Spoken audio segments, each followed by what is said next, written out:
Hola, esta vez les quiero hablar sobre esta novela del agente 007 que se llama Vive y deja morir, cuya película fue adaptada en los años 60, me parece, por primera vez con Sean Connery. Y bueno, recuerdo que yo me sorprendí cuando me enteré que el personaje de James Bond había surgido de una serie de novelas de literatura popular. Y me encontré este librito en una librería de viejo, aquí en Donceles.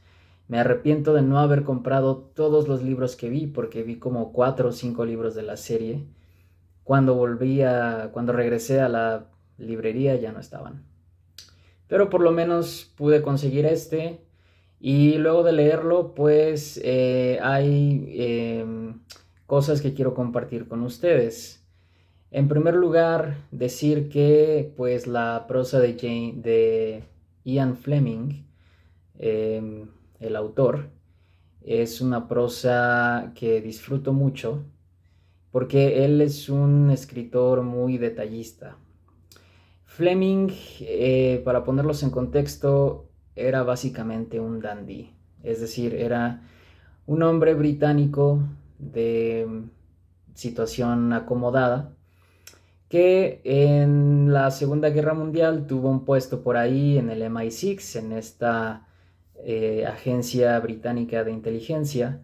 Nada tan extravagante como lo que hace James Bond, pero eso le dio a Fleming la idea para crear el personaje.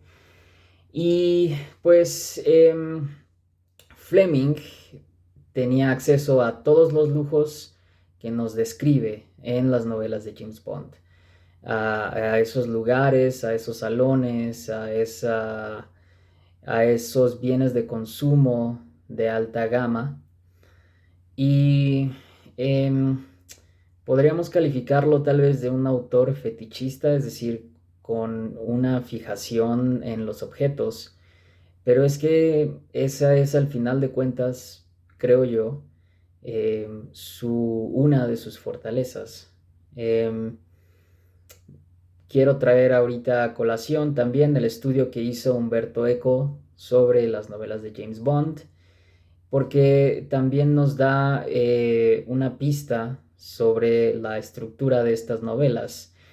Humberto Eco nos señala que para que nosotros como lectores podamos aceptar las situaciones a veces ridículas que suceden en estas novelas, para que podamos de alguna forma digerir a estos villanos tan caricaturescos, tan de ciencia ficción, lo que hace Fleming es detenerse mucho en la descripción de su contexto.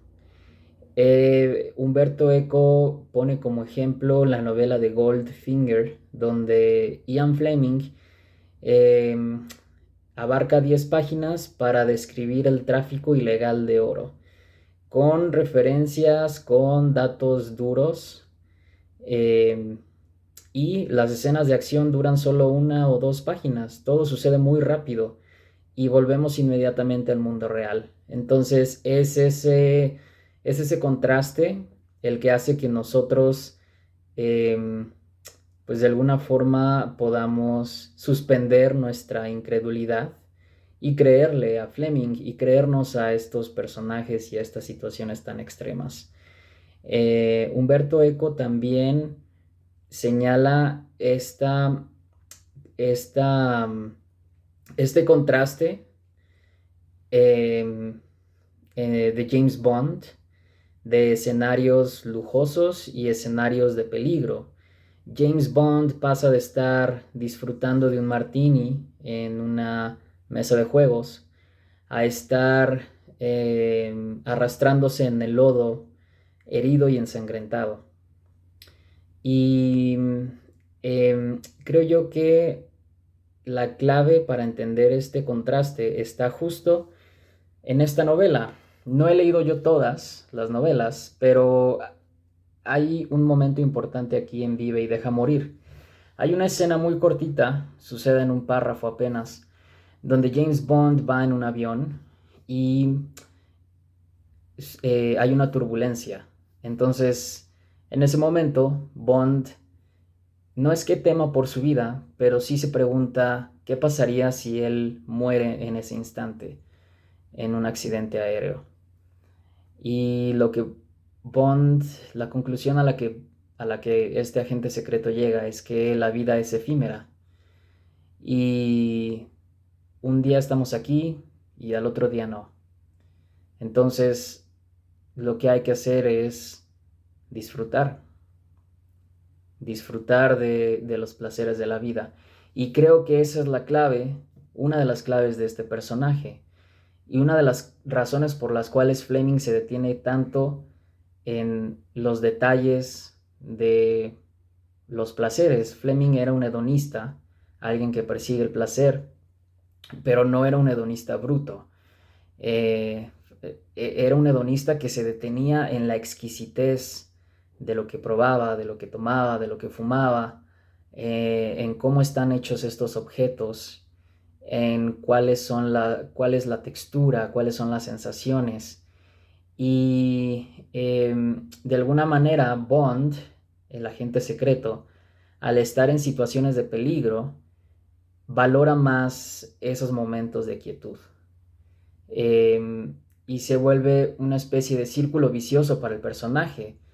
De ahí entendemos un poco como esta adicción por esas situaciones de adrenalina, esta adicción de incluso como este sadismo con el que Bond asesina a sus oponentes, con la sangre fría con la cual se deshace de ellos. Es de alguna forma como una reafirmación de su propia existencia en el mundo.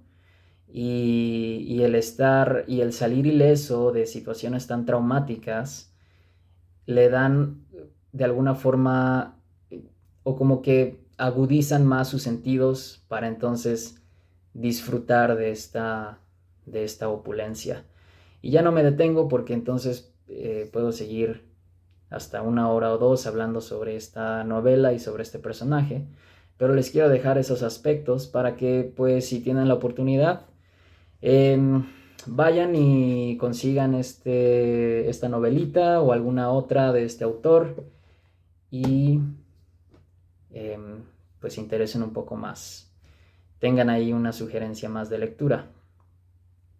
Esto es todo por ahora y nos vemos.